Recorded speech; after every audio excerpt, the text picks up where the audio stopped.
इस सकल विश्व के सभी प्राणी सुखी हों, सभी निरोगी हों, सभी के मध्य मित्रता के भाव रहें और किसी के भी जीवन में कभी भी दुख न हो।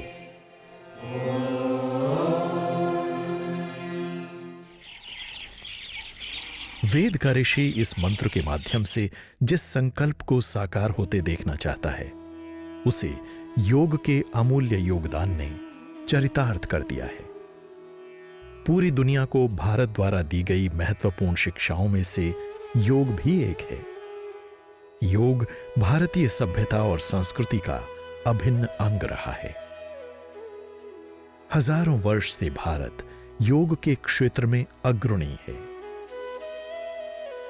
तभी तो महाभारत के समय गीता का उपदेश करते हुए भगवान श्री कृष्ण कहते हैं, योगः कर्मसु कौशलम, अर्थात योग के माध्यम से सभी कार्यों में कुशलता आती है। योग का शाब्दिक अभिप्राय है जोड़, यानी जब ऊर्जाओं का समुचित अनुपात में एक संतुलित संयोग होता है, तब योग की उत्पत्ति होती है। द्वापर युग में श्री कृष्ण योग को नए अर्थों में प्रकट करते हैं। तभी तो उनका एक नाम योगीराज भी है, यानी योग के रहस्यों का सम्राट। यहां योग का भावार्थ जीवन की दैनिक दिनचर्या में समस्त ऊर्जा का अपने संपूर्ण स्वास्थ्य के साथ संतुलन बनाए रखने से है। तभी तो श्री कृष्ण गीता के ही अपने एक श्लोक में पुनः स्पष्ट करते हैं, युक्ताहार विहारस्य युक्त चेष्टस्य कर्मसु युक्त स्वप्नावबोधस्य योगो भवति दुःखः। यानी योगी का आहार विहार, उसकी समस्त शारीरिक चेष्टाएं और सभी कर्म, यहां तक कि सुप्त अवस्था में जब वो स्वप्न देखता है, तब भी एक सच्चे योगी का अपने ऊपर नियंत्रण बना रहना चाहिए। योग शब्द का सर्वप्रथम प्रयोग कठ उपनिषद में हुआ है, जहां योग ज्ञानेंद्रियों के नियंत्रण और मानसिक गतिविधियों के निवारण के लिए प्रयोग हुआ है। इसका एक अर्थ उच्चतम स्थिति प्रदान करने वाला मन भी माना गया है। इसी एक सूत्र के माध्यम से श्री कृष्ण अर्जुन के संशय को दूर करके उसे कर्म के मार्ग पर प्रेरित करते हैं। योग के महत्व का पता इसी बात से चल जाता है कि गीता के सभी 18 अध्यायों के नाम किसी न किसी योग पर ही आधारित हैं, जैसे सांख्य योग, कर्म योग, ज्ञान योग, संन्यास योग, ध्यान योग, भक्ति योग, ज्ञान विज्ञान योग, अक्षर ब्रह्म योग, राजविद्या राजगुह्य योग, विभूति योग, विश्वरूप दर्शन योग, क्षेत्र क्षेत्रज्ञ विभाग योग, अर्जुन विषाद योग, गुणत्रय विभाग योग, पुरुषोत्तम योग, देवासुर संपद विभाग योग, श्रद्धात्रय विभाग योग और मोक्ष संन्यास योग। महाभारत से पहले भी भारत में योग के महत्व के प्रमाण मिलते हैं। वैदिक संहिताओं में अनेक स्थान पर योग का उल्लेख मिलता है। उपनिषदों के ऋषियों का जीवन योगमय होने के असंख्य उदाहरण उपलब्ध हैं। ऋषि मुनियों के जीवन में जिस तप और तपस्या शब्द का बार बार उल्लेख मिलता है, वो वास्तव में योग का ही एक स्वरूप है। साधना, ध्यान, दर्शन और तप योग की मुख्य धारा से ही उदित हुए हैं। साधक साधु सन्यासियों ने योग के महत्व को समझकर इसे सभी के लिए सुलभ बनाया। रामायण काल में भी योगियों और साधकों के जीवन में योग की झलक मिलती है। श्री राम और उनके तीनों भाइयों को गुरु विश्वामित्र ने अपने आश्रम में जिन सूत्रों की शिक्षाएं दी थीं, उनमें से योग भी एक है। स्वयंवर के समय जब कोई भी राजकुमार राजा जनक की पुत्री सीता से विवाह की न्यूनतम योग्यता यानी शिव के धनुष को उठाने की चेष्टा में सफल नहीं हो पाता, तब विश्वामित्र ही श्री राम को प्राणायाम क्रिया द्वारा समस्त शक्ति भुजा बल में संचारित करने का परामर्श देते हैं। समय साक्षी है कि श्री राम स्वयंवर में सफल होकर सीता को पत्नी रूप में चुनते हैं। ये प्राणायाम क्रिया आज भी योग के महत्वपूर्ण 8 सूत्रों में से एक है।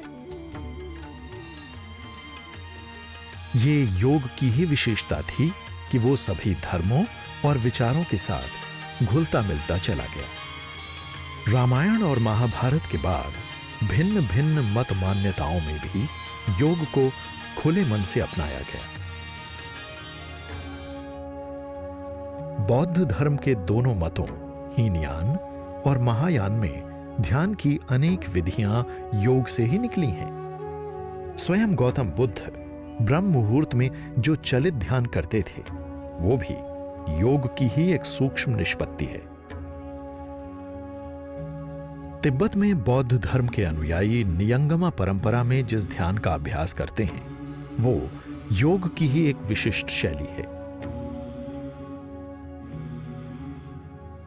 बौद्ध धर्म की ये शाखा ध्यान के अभ्यास को 9 यानों अर्थात 9 माध्यमों या वाहनों के माध्यम से पूर्ण करती है।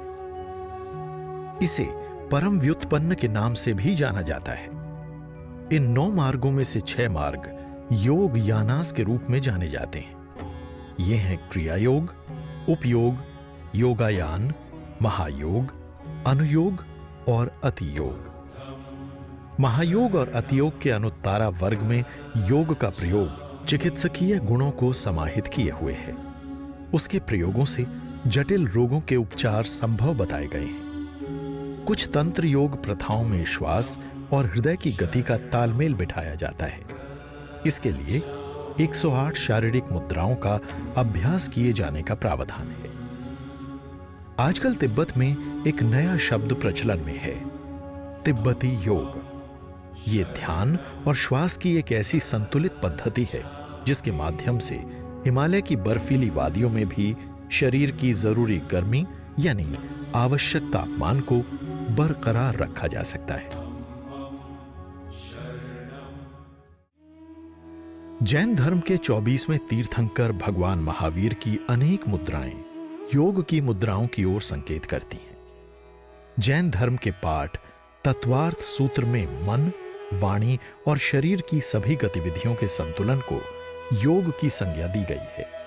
जैन धर्म में तीर्थंकरों को पद्मासन अथवा कायोत्सर्ग मुद्रा में बैठे हुए दिखाया गया है, जो योग की ही मुद्राएं हैं। भगवान महावीर स्वामी की जो प्रतिमा सर्वाधिक लोकप्रिय है वो मूलबंध आसन की मुद्रा में है। उन्हें योग की इसी मुद्रा में कैवल्य ज्ञान की प्राप्ति हुई थी।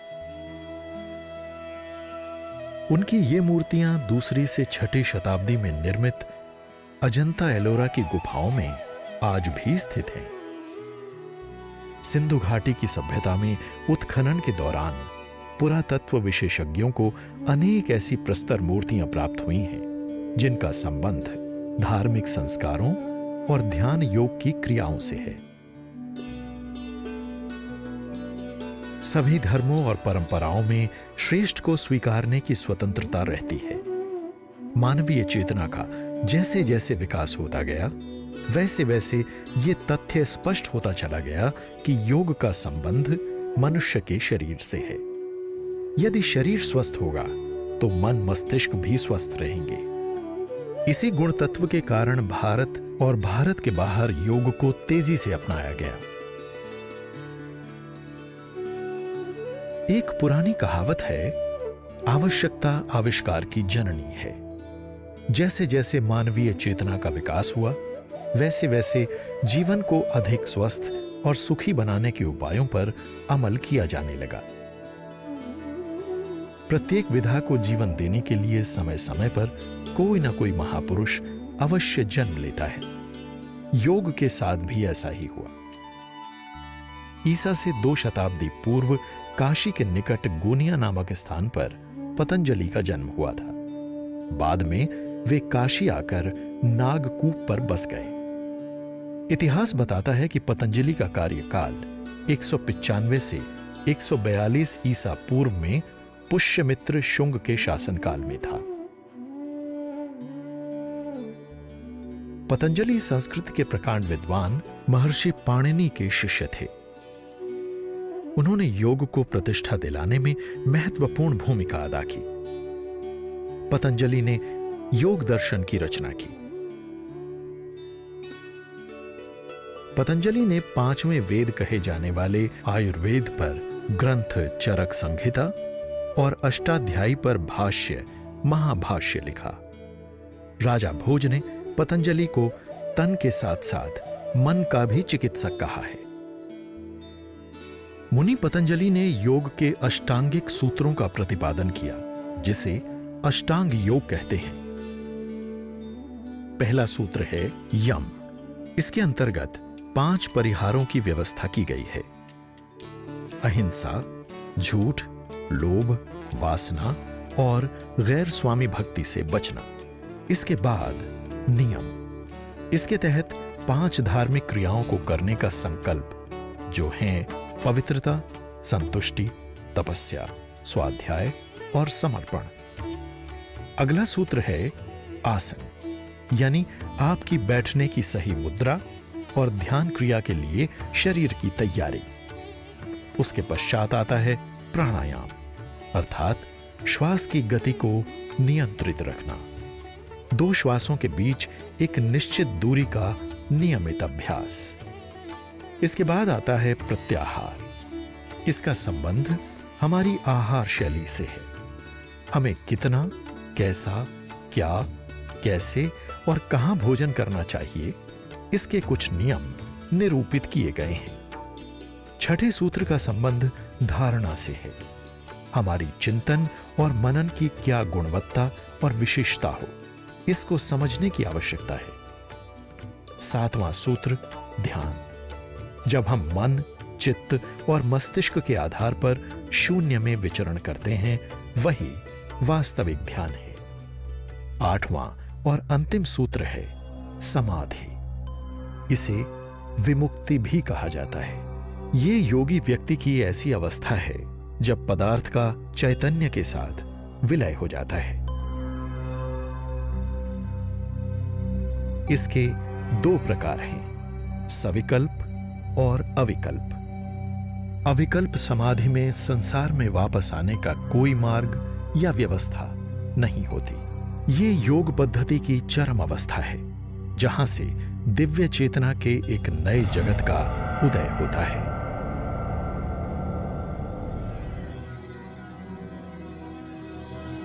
एक जगत तो वो है जहां हम मौजूद हैं, और जगत ऐसा भी है जिसे हम बनाना चाहते हैं। हमारा कर्म ही अंततः हमें निर्मित करता है। हम जो करते हैं वैसे ही हो जाते हैं।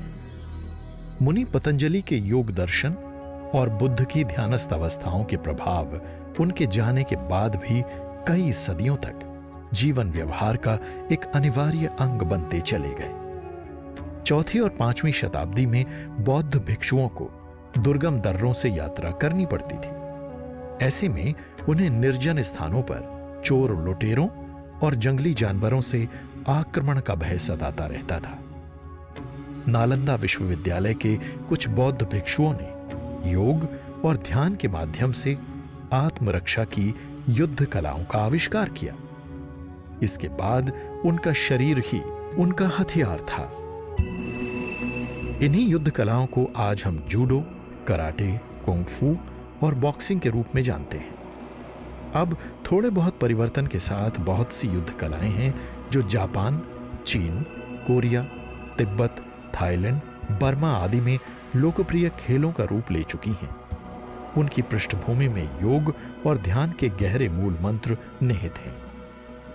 ध्यान की गहराई और योग के प्राणायाम के बिना कोई भी खिलाड़ी इन युद्ध कलाओं में आज भी पारंगत नहीं हो सकता। भारतीय गौरव को समूचे विश्व में प्रतिष्ठित करने में यहां के साधु सन्यासियों और आध्यात्मिक विभूतियों का बड़ा हाथ रहा है। योग का सीधा संबंध आध्यात्मिक गतिविधियों और दर्शन से रहा है। इसलिए शारीरिक विकास के साथ साथ मानसिक स्वास्थ्य के लिए भी योग सभी को रास आता है। स्वामी विवेकानंद ने अपने अमेरिका प्रवास में भारतीय योग का खूब प्रचार प्रसार किया। कर्म योग, उन्होंने कर्म की महत्ता पर बल दिया। यह प्रयोग युवा वर्ग को खूब भाया। आर्य समाज के संस्थापक स्वामी दयानंद सरस्वती योग के प्रबल समर्थक थे। उन्होंने आर्य समाज की मुख्य गतिविधियों में योग को अपनाने पर बल दिया। आर्य समाज की एक विशेष इकाई आर्य वीर दल के प्रायः सभी कार्यकलाप योग साधना से ही जुड़े हैं। एक अन्य आध्यात्मिक विभूति परमहंस योगानंद ने अपनी आत्मकथा योगी कथामृत में योग द्वारा उनके जीवन के रूपांतरण का सविस्तार वर्णन किया है। योग के प्रभाव को राष्ट्रपिता महात्मा गांधी भी स्वीकारते थे। उन्होंने व्यायाम, सदाचार और भोजन के बारे में नियंत्रण संबंधी उपाय योग के माध्यम से ही सीखे थे। इसका वर्णन उन्होंने अपनी आत्मकथा सत्य के प्रयोग में कई स्थानों पर किया है। यही नहीं, बकरी के दूध में औषधीय गुण होने और उसके सेवन से स्वास्थ्य लाभ की प्रेरणा उन्हें मुनि पतंजलि की चरक संहिता से ही मिली थी। गांधी जी ने गीता पर एक टीका भी लिखी, जिसे उन्होंने कौसानी के सुरम्य वातावरण में रहकर लिखा था। देश के इतिहास में अनेक मोड़ ऐसे आए जब यहां की सभ्यता और संस्कृति पर कुठाराघात हुआ, लेकिन शाश्वत मूल्य सदैव जीवंत बने रहते हैं। योग के साथ भी ऐसा ही हुआ। अपने अलग अलग स्वरूपों में योग विद्या निरंतर गतिमान बनी रही। बहुत सी संस्थाएं अपने अपने स्तर पर योग के संवर्धन में सक्रिय रहीं। कुछ ऐसे महान व्यक्तियों को हम भुला नहीं सकते जिन्होंने योग को आगे बढ़ाने में अपना सर्वस्व न्यौछावर कर दिया। ऐसी ही एक विभूति थे बेल्लूर कृष्णमाचारी सुंदरराज अयंगार, जो BKS अयंगार के नाम से अधिक प्रसिद्ध हुए।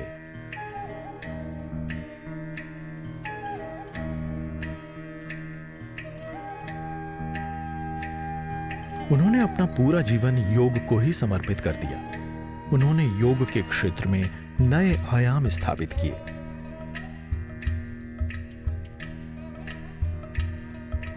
उनकी विशेष शैली को अयंगार योग के नाम से जाना जाता है। BKS अयंगार योग को अंतरराष्ट्रीय ख्याति तक ले गए। उन्हें योग के क्षेत्र में पहला इंटरनेशनल ब्रांड एम्बेसडर बनने का गौरव अर्जित है। BKS अयंगार के बाद आधुनिक भारत में योग को लोकप्रिय बनाने में एक नाम स्वतः ही सभी की जुबान पर आ जाता है, स्वामी रामदेव। स्वामी रामदेव भारतीय योग गुरु हैं, जिन्हें अधिकांश लोग बाबा रामदेव के नाम से जानते हैं। उन्होंने योगासन व प्राणायाम योग के क्षेत्र में योगदान दिया है।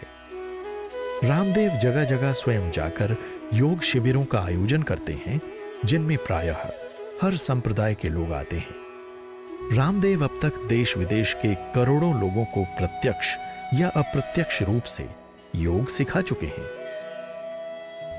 योग के महत्व को समझते हुए भारत और भारत के बाहर अनेक व्यक्ति और संस्थाएं अपने अपने स्तर पर विभिन्न कार्यक्रमों और कार्यशालाओं का आयोजन करते रहते हैं। इस्लामिक विद्वानों का मत है कि इस्लाम धर्म में भी योग का महत्व स्वीकार किया गया है। 5 वक्त की नमाज खुदा की इबादत के साथ साथ शरीर को चुस्त दुरुस्त रखने का एक व्यायाम भी है। योग कोई धर्म है या दर्शन, व्यायाम है या सीखे जाने योग्य कोई कला? देश और दुनिया के असंख्य लोग इन सवालों से दो चार हो ही रहे थे कि भारतीय योग ने विश्व क्षितिज पर एक नई छलांग लगाई, जिसकी पहल भारत के प्रधानमंत्री नरेंद्र मोदी ने 27 सितंबर 2014 को संयुक्त राष्ट्र महासभा में अपने भाषण में रखकर की। भारत एक देश है जिसकी वेद काल से परंपरा वसुधैव कुटुंबकम की रही है, भारत का चिरंतन विवेक समस्त विश्व को एक कुटुंब के रूप में देखता है।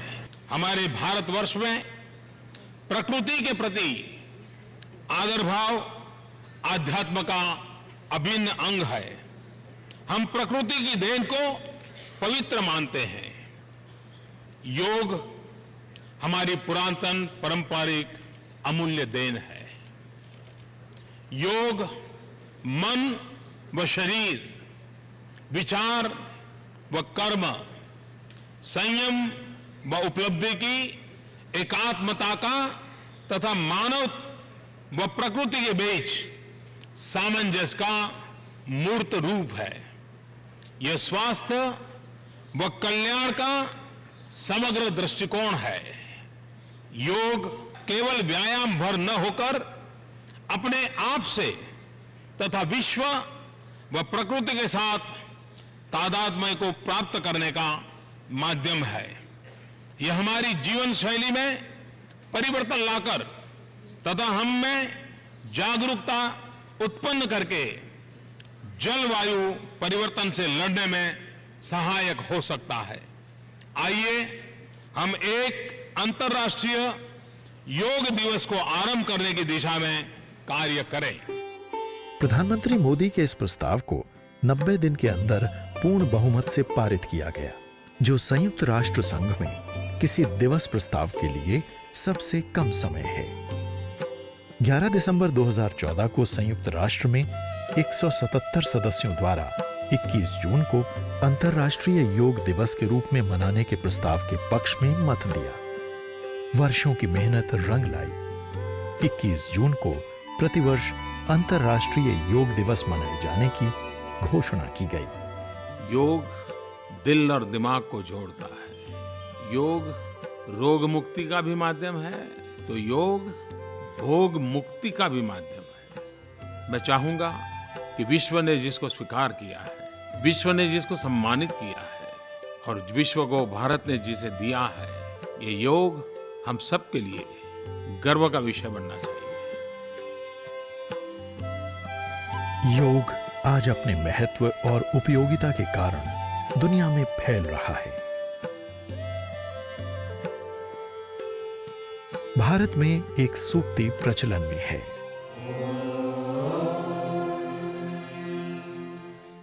हमें असत्य से सत्य की ओर ले चलो, हमें अंधकार से प्रकाश की ओर ले चलो और मरण से अमरत्व की ओर ले चलो।